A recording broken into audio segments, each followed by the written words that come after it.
주천의 주식시황 시간입니다. 안녕하세요. 주천입니다. 오늘 이 시간에는 이슈 분석, 대주주 주식 양도세, 문제점과 해결책은 주식 양도세 논란에 대해서 심층 분석을 해보기로 하겠습니다. 자, 그럼 무엇을 알아볼 것인가? 첫 번째, 대주주 주식 양도세 도입 언제부터? 두 번째, 2023년 신설되는 금융투자소득세란? 세 번째, 현재 논란이 심한 문제점은?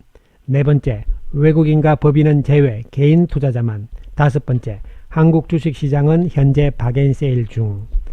자, 현재 논란이 되고 있는 주식 양도소득세 과세 대상의 대주주 기준, 이것이 사실은 논란이 되는 것이죠. 2020년 올해 연말까지 만약에 코스피의 종목을 1% 내지는 3억을 가지고 있는 경우는 대주주가 되는 것이죠. 그리고 코스닥 종목은 2%나 또 3억을 가지고 있게 되면 대주주가 되는 것입니다.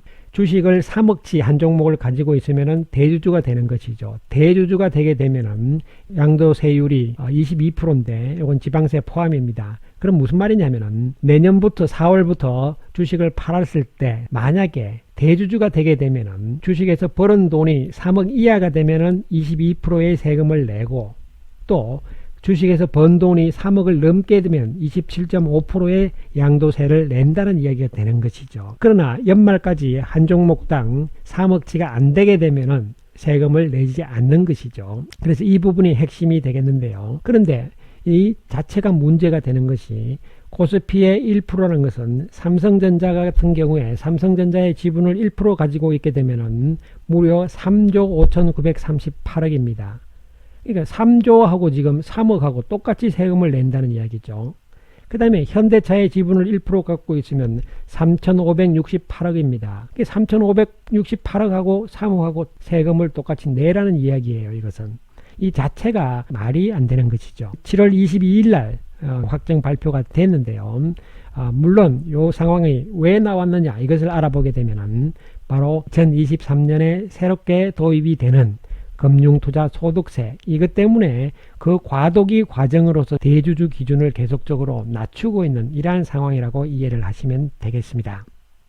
2023년부터는 이 대주주 요건을 폐지를 하고, 대주주든 아니면 개인이든 관계없이 이 자체를 폐지를 합니다. 하고 5천만원 이상 번 경우에 개인 투자자들한테는 세금을 부과하겠다, 이런 이야기가 되는 것이거든요. 만약에 주식을 2023년부터는 팔아서 소득이 3억 이하로 벌게 되면은 20%, 3억 이상 벌게 되면 25% 세금을 대주주든 뭐든 관계없이 전 국민이, 모든 투자자들이 다 똑같이 내는 겁니다. 대신에 5천만 원을 공제해 주겠다, 이런 이야기가 되는 것이죠. 예, 자, 이것이 이제 2023년에 도입이 되는 부분인데, 사실은 이 자체가 문제가 상당히 큰 것이죠. 외국의 사례를 보게 되면은 아시아 쪽에 중국, 홍콩, 태국, 싱가포르를 제외하고는 양도세가 모두 있습니다. 그리고 또 증권거래세 부분을 보면은 미국, 일본, 독일, 룩셈부르크 증권거래소 자체가 없어요. 없는 상황이고, 우리는 지금 0.25%의 증권거래세를 어쨌든 단계적으로 낮추겠다는 이야기잖아요. 그러니까 거래세를 낮추는 대신에 세금을 부과하겠다, 이런 이야기가 되는 것이죠. 그런데 이 세금의 세율이 높으냐 낮느냐, 이런 것을 다른 나라하고 한번 비교를 해볼 필요성이 있습니다. 이것을 우리가 한번 살펴보게 되면은 지금 20% 25%인데요. 지방세 빼고 계산을 한다 하더라도 미국 같은 경우는 10에서 20%, 일본은 20%, 그 다음에 영국은 10%에서 20% 좀 낮죠. 영국은 당연히 거래세가 좀 있기 때문에 그렇다, 이렇게 보는 건데, 독일이 좀 높습니다. 이것은 증권거래세가 없기 때문이죠. 그래서 이 부분을 보더라도 일단은 수치가 우리가 상당히 높다는 부분이 되는 것이죠. 그런데 문제는 뭐냐면은 2023년에 새롭게 도입되는 금융투자소득세법에 따르면은 이 장기 투자하면은 손해예요, 여러분. 왜 그러냐 하면은 3년을 보유해서 1억의 차익이 난 경우하고 3년 동안 매년 말에 수익을 3,333만원씩 실현을 한 경우인데요. 이게 단기 매매잖아요. 쉽게 말씀드리면은 뭐 단순하게 비교하는 겁니다. 그러나 참 일리가 있는 것이, 보시면은 이것이 왜 그러면은 장기 보유자는 양도세를 1,100만 원 내야 되고 단기 투자하면 양도세를 안 내느냐 하면 바로 기본 공제 5천만 원 1억 벌었으니까 5천만 원 빼고 5천만 원에 대해서 22% 세금을 내니까 1,100만 원의 세금을 내야 됩니다. 그런데 단기 투자를 하게 되면은 3,300만 원밖에 안 벌었기 때문에 기본공제 이하기 때문에 세금을 하나도 안 내는 것입니다.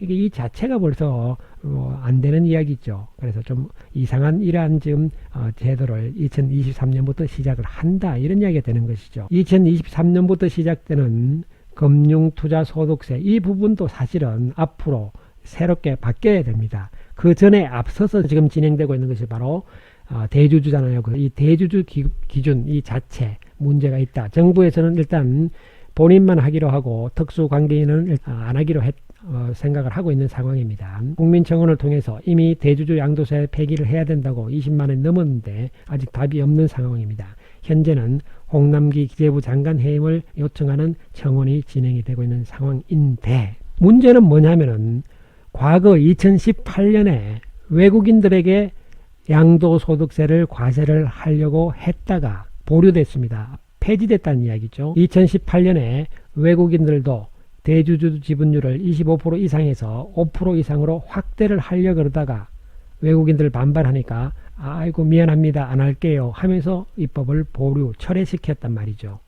그런데 왜 지금은 강행을 시키느냐, 왜 외국인들은 그대로 놔둔 상태로, 이런 이야기가 되는 것이죠. 그렇다면 도대체 외국인하고 우리 국민들하고 도대체 누구 편을 들은 것이 정부이냐, 이런 질문이 나오는 것이죠. 이에 따라서 지금 이 대주주에 대한 부분들인데요, 외국인과 또 우리 국민들의 비교를 해볼 때 이 벌써 족쇄가 상당히 크기가 다르죠. 그죠? 예, 그렇습니다. 왜 그러냐 하면은 이 대주주가 된다 하더라도 적용 세율을 보면 매각액의 11% 그리고 양도차익 22% 정도 낮은 금액이죠. 그 다음에 우리는 3억만 넘으면 무조건 세금을 내야 됩니다. 그런데 외국인들은 25%입니다.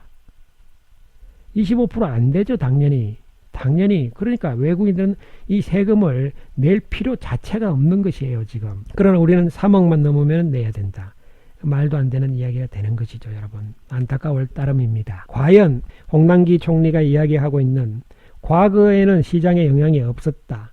과거와 다르다는 것이죠. 왜냐하면 짧게 봐서 2019년에 대주주에 포함되는 사람이 약 2만 명이었는데 올해는 10만 명이라는 것이죠. 이 5배가 늘어났다는 이야기고, 그 다음에 지금 10억에서 3억으로 낮췄잖아요. 10억일 때도 약 4조 8천억이 나왔는데 그럼 얼마치 나올 것이냐 이거죠. 자, 그러면 최소 10조에서 15조 정도가 나온다고 친다면은, 그렇다면은 그래도 별 문제 없었다 이런 이야기가 되는 것인데, 홍남기 총리의 이야기는. 그런데 2015년 17년 19년에도 연간 기준입니다. 1월 2월 3월 이렇게 해서 12월 달에 보면 계속적으로 개인들 매도가 나오고 있는 상황이 되잖아요. 그러면 지금 연말에 10조에서 15조의 물량이 터진다 이런 상황인데, 그러면 누가 막느냐 이런 부분인데, 그 전에 앞서서 홍남기 부총리가 이야기하는 2019년에 문제가 없었고 과거에 문제 없었지 않느냐 이런 이야기잖아요. 자, 이게 지금 2019년 상황입니다. 2019년 12월 달 상황이에요. 주가 다 올라갔습니다. 그 이유는 뭐냐면은 바로 기관 투자자들과 외국인들이 매수를 하면서 개인들의 매도를 다 받아준 상황이 있죠. 특히 금융투자와 그 다음에 연기금이 다 받아준 상황이라고 볼 수가 있겠는데, 그렇다면 2019년처럼 올해도 과연 이것을 다 받아줄 수 있을 것이냐, 이것이 가장 핵심적인 부분이 되는 것이죠. 여러분.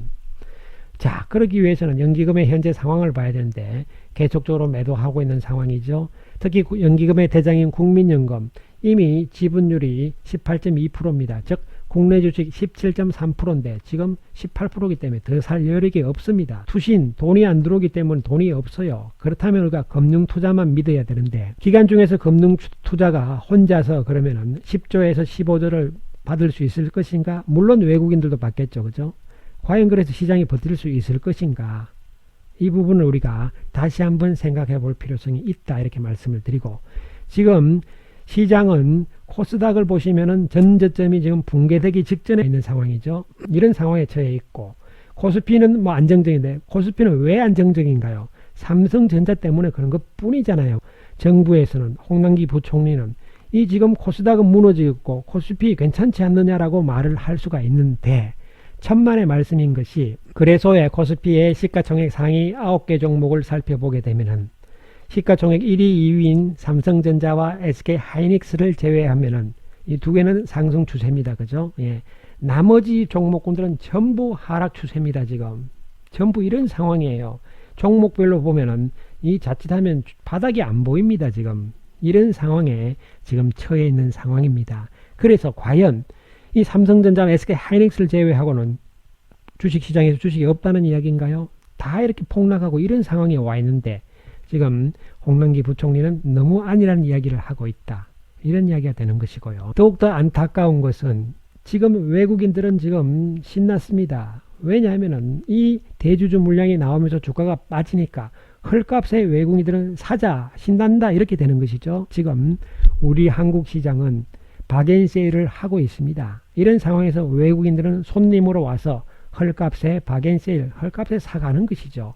이런 안타까운 현실이 지금 진행이 되고 있는 이러한 상황이라는 것을 다시 한번 정부 측에서는 생각을 좀 해야 될 것으로 판단이 내려지고 이 안타까운 상황이죠. 예. 따라서 우리는 적극적으로 청원에 나서야 될 것이다. 이렇게 말씀을 드리고, 만약에 나는 3억이 안 된다. 3억이 안 되는 게 문제가 아니에요, 여러분.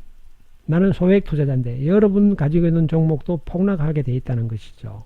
그렇기 때문에 우리가 원래 동학개미라 해서 이 시장을 이끌어 왔고 또 영끌이라고 해가지고 그죠? 영혼까지 끌어모아서 지금 주식을 한 사람들, 3억이 안 된다, 안 되시는 분들도 전부 다 지금 시장이 무너지면서 문제점이 생기고 있는 것입니다, 여러분. 과거 대만이, 지금 대만은 물론 주식 양도세금이 있습니다만은 과거에 1988년에 사실은 큰일이 났죠. 이 당시에 대만 주식이 폭락하는 이러한 상황이 연출이 되었습니다. 정치 비화까지 되면서 장관이 퇴진하는 이러한 상황들이 나왔거든요. 우리는 지금 정부에 강력하게 지금 요구를 해야 되는 상황이고 지금 이 현실을 제대로 보지 못하고 있다는 것이죠. 지난 23일 날 한투연에서는 청와대 앞에서 기자회견도 하지 않았습니까? 예, 우리는 국민청원에 적극적으로 좀 나서고 만약에 그래도 해결이 안 된다면은 즉 총리 문제까지, 즉 다시 말씀드리면은 이 제도를 폐지하다는 국민청원도 20만이 넘었고 이번에 총리 해임권도 20만이 넘고 그래도 해결이 안 된다면 이제는 어떻게 가야 되는 것이죠? 이제는 정부에 대한 우리가 청원까지 나설 수 있는 이러한 마음을 가지면서 우리가 이 사태의 추이를 지켜볼 필요성이 있다. 이렇게 강조 말씀을 드리겠습니다. 감사합니다.